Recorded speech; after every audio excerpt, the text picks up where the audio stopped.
de l'eau. Merci beaucoup. Vincent Thiebaud. Oui, merci Madame la Présidente. Tout d'abord, je voulais remercier, euh, cher Président, cher Arnaud, l'ensemble de vos équipes pour la qualité de cette étude. Toutefois, sur le sujet de la faisabilité de ces scénarios et la pondération que vous avez aussi par rapport à la faisabilité, j'ai plusieurs questions. Un, est-ce que vous avez pu faire une évaluation des moyens financiers nécessaires pour la réalisation de ces scénarios, l'évaluation aussi des impacts économiques, aussi le degré d'incertitude technologique que vous avez par rapport à ces différents scénarios. Il y a aussi le sujet plus particulier sur le sujet de la forêt, puisque vous utilisez aussi la forêt, enfin c'est normal, la forêt comme puits de carbone, sauf qu'aujourd'hui les évolutions climatiques et par projet dit que la forêt est plutôt menacée, plutôt en régression, plutôt qu'en progression, donc comment vous l'avez appréhendé. Et sur le sujet de la stabilité, vous l'avez évoqué tout à l'heure, comment vous appréhendez aussi la faisabilité par rapport aux écarts générationnels. C'est-à-dire quelque chose qui n'est pas possible aujourd'hui, l'est certainement dans 10 ans, puisqu'en fait, nous avons des générations qui ont une approche tout à fait différente et des relations tout à fait différentes, notamment, je parle avec la voiture. On voit qu'aujourd'hui, on a un rapport qui est totalement différent à la jeune génération par rapport à ça. Merci. Merci beaucoup.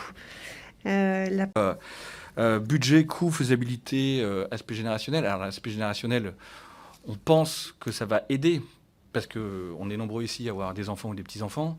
Et je crois que le sentiment d'une partie de la jeunesse sur on est les derniers, on veut pas d'enfants, ou ça va être compliqué, qui est quand même prégnant. Et il n'est pas simplement... c'est pas des messages qu'on entend chez les radicaux. Donc c'est ça qui est, qui est assez incroyable.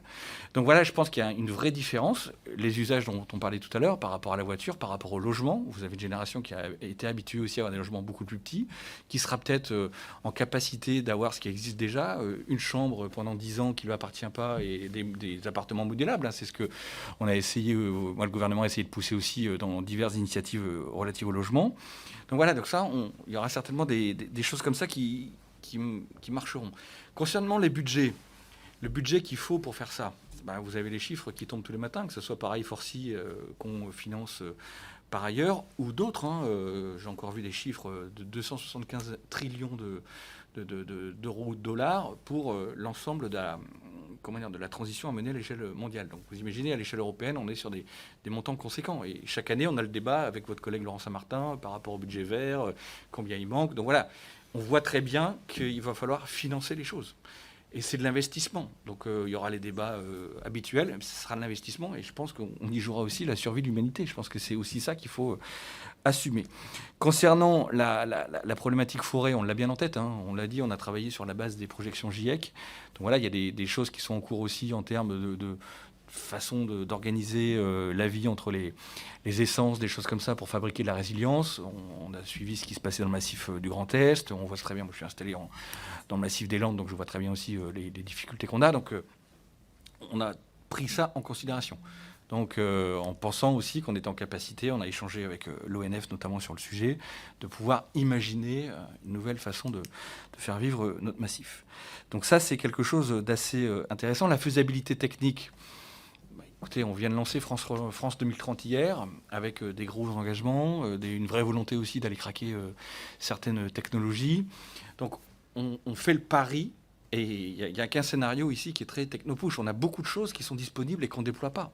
C'est ça aussi qu'il faut avoir en tête. Hein. C'est que, par exemple, l'ADEME, ça fait 10 ans que l'ADEME opère les programmes d'investissement d'avenir. On a financé bon nombre de petites innovations qui sont devenues aujourd'hui déployables, qui marchent et qui permettent parfois, si on met tout ça en place, on arriverait à des baisses de gaz à effet de serre assez conséquentes. Ça se fait pas pour ci, pour ça, mais en tout cas, on a des choses à disposition. Donc voilà un petit peu, nous, ce qu'on a regardé, la faisabilité, on fait le pari que ça sera faisable. On ne dit pas que ça sera simple. On n'a jamais dit, d'ailleurs, vous verrez, on dit tout le temps, la marche n'est pas simple. Il faudra beaucoup d'efforts, il faudra des nouvelles compétences, il faudra des changements. Donc bon, on verra comment tout ça se fait.